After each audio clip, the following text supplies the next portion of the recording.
Ladies and gentlemen, it is now my privilege to invite His Excellency U Min Aung Hlaing, President of the Republic of the Union of Myanmar, who is presiding over today's forum on the occasion of His Excellency's first official visit to Thailand to deliver the keynote address. Please join me in putting your hands together for His Excellency, the President of the Republic of the Union of Myanmar. A big round of applause, please.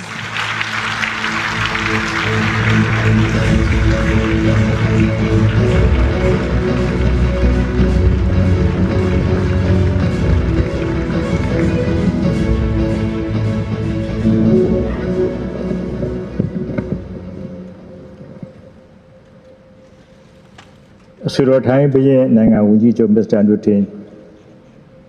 Chawrakon Manangana Kainangaduma Asua Poe Putelemia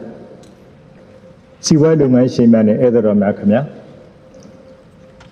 Yinijimba Biro de Yamatai Siwa Furam Hotel Lajare Suronanga Tananga Wuji Job Mr. Andutin Cherry Wakon Yamatai Nangama Asua Putelemane Suba Lunga Shimia Mepemia Tiaratumia Alo Jedi Mingla Bonnet Pizubazi Jong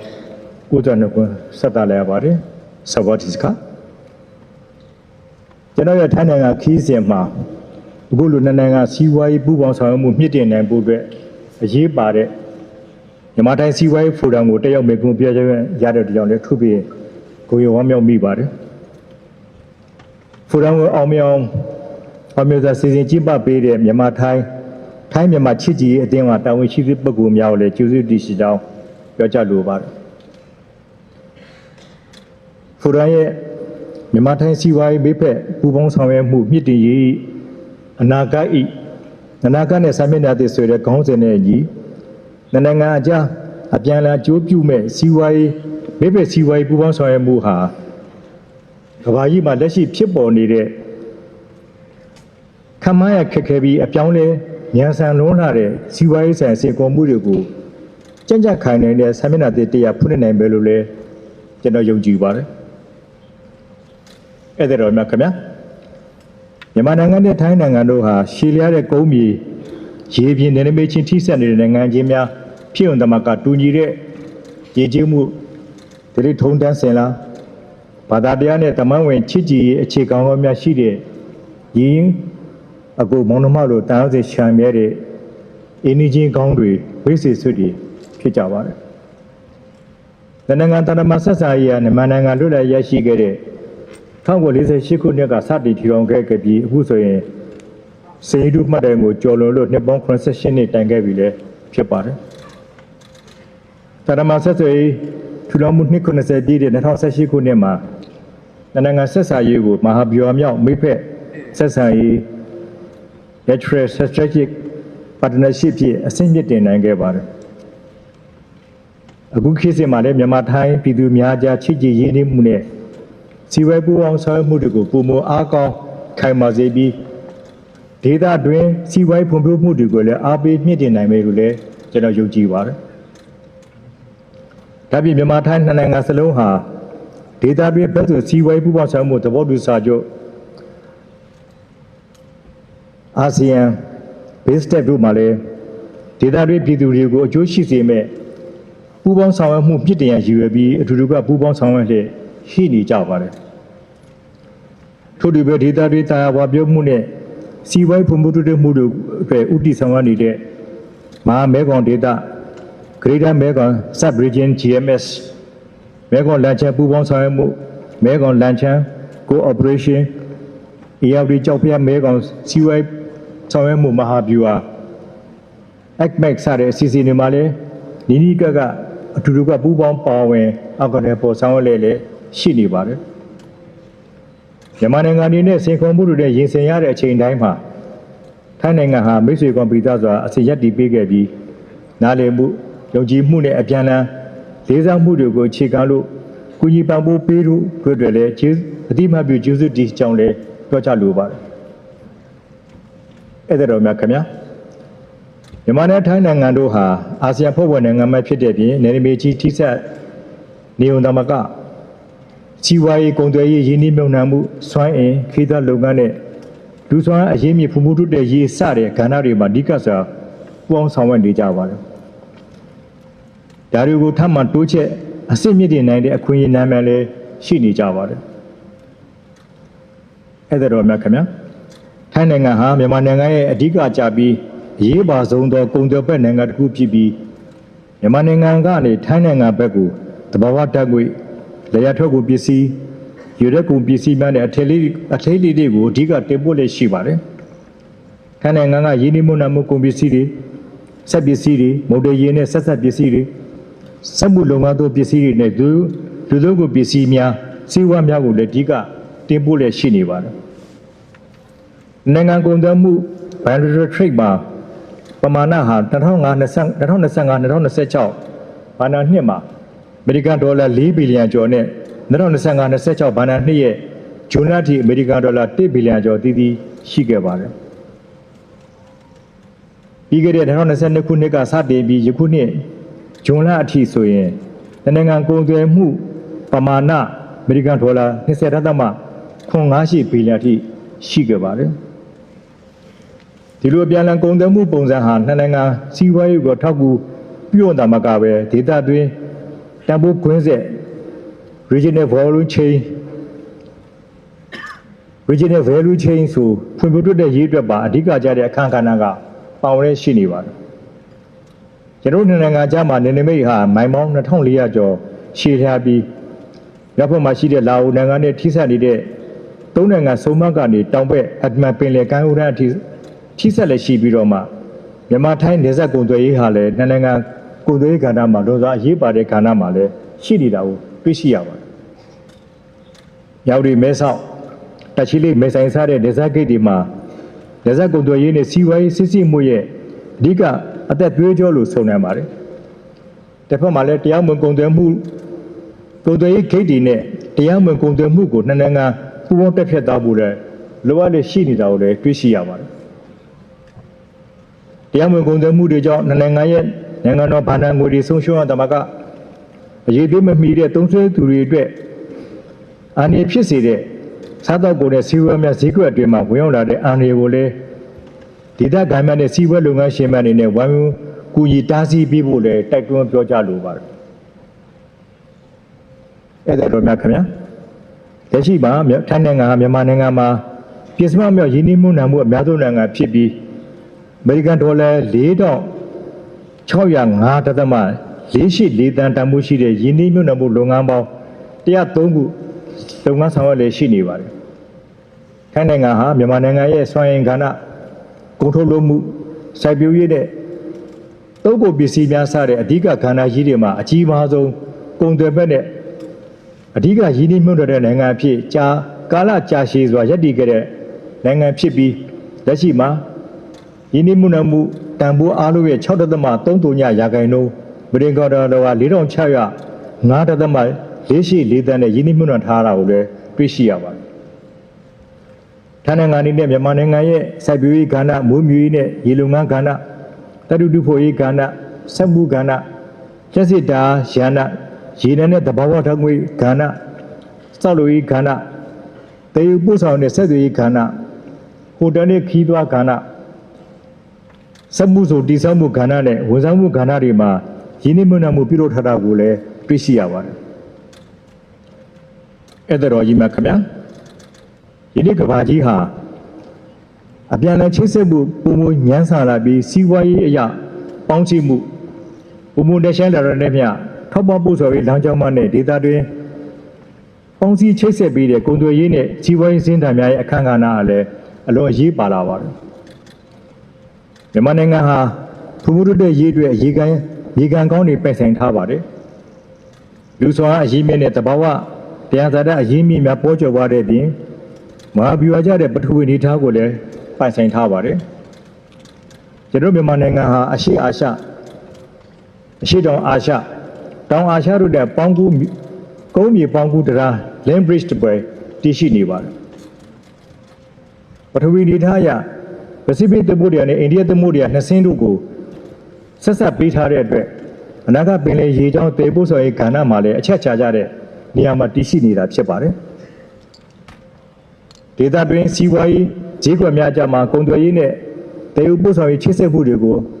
အထောက်အကူပြုလျက်ပုံမူကျေပြတဲ့စီးပွားရေးပေါင်းစည်းမှုနဲ့ဖွံ့ဖြိုးတိုးတက်မှုကိုထောက်ကူပြုစေဖို့အလားအလာကောင်းတွေလည်းရှိနေပါတယ်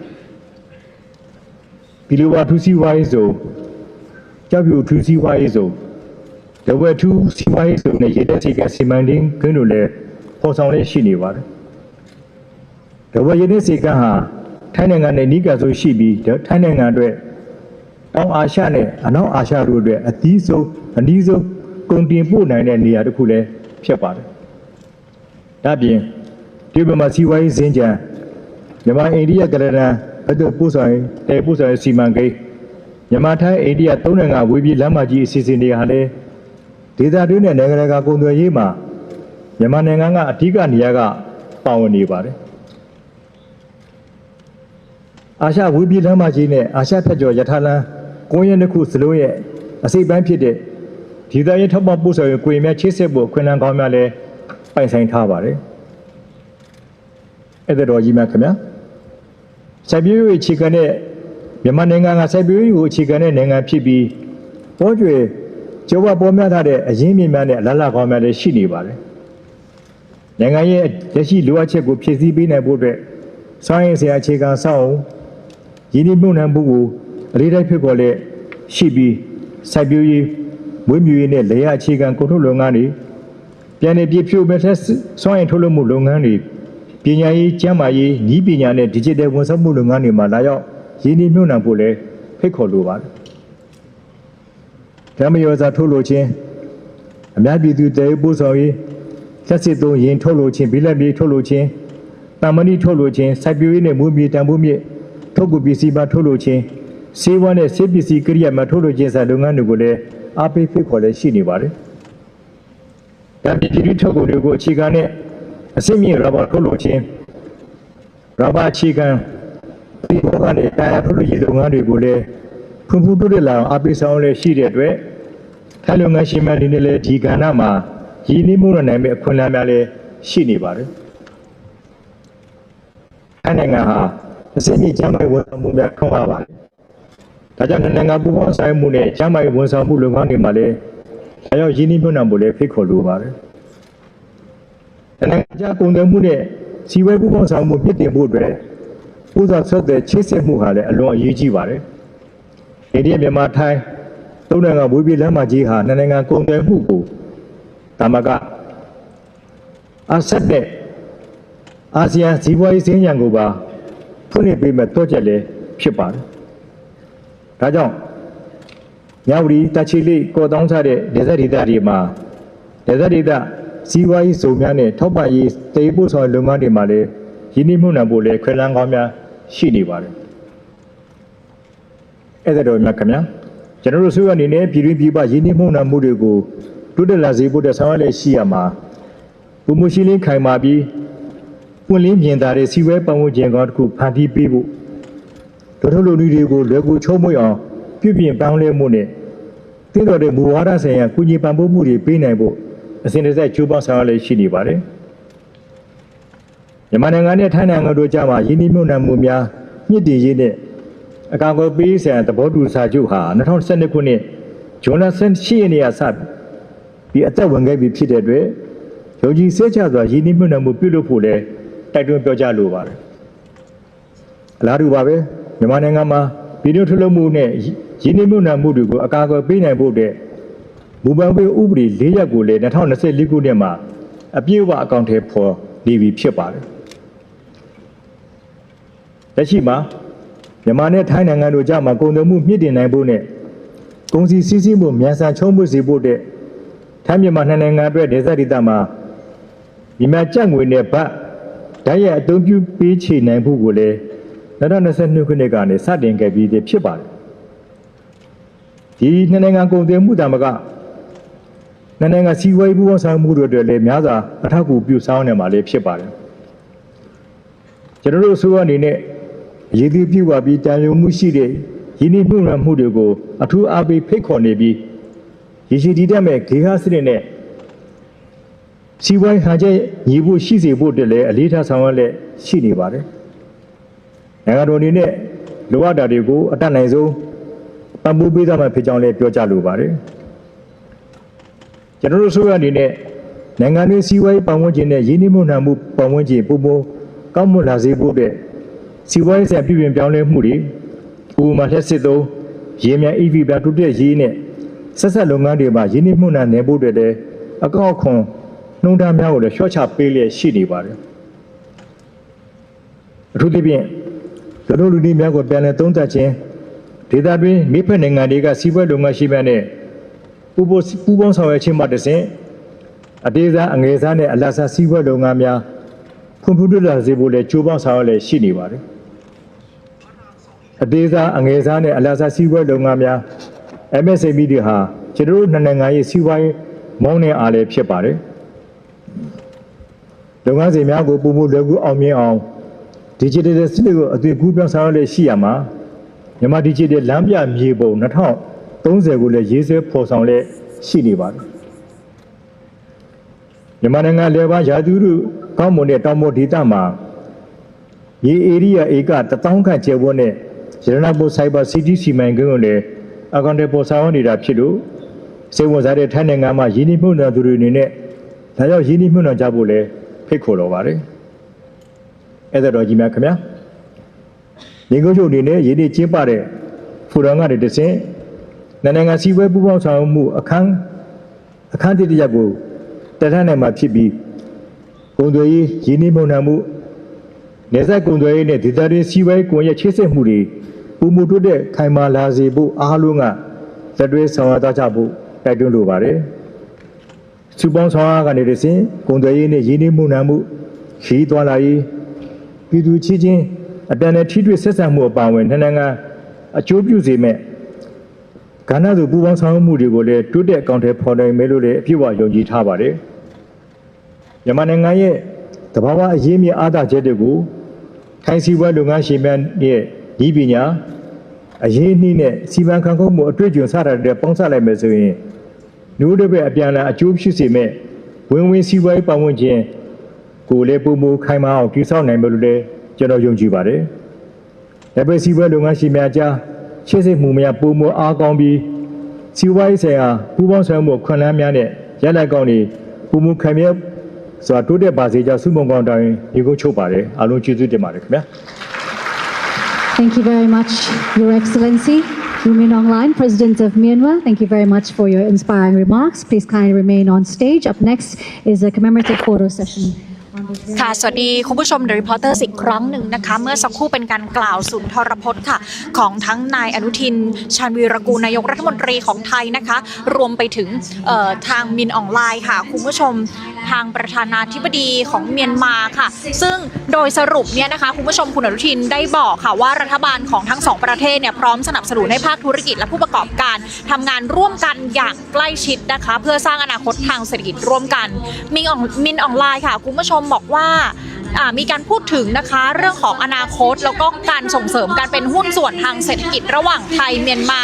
ซึ่งจะความร่วมมือใน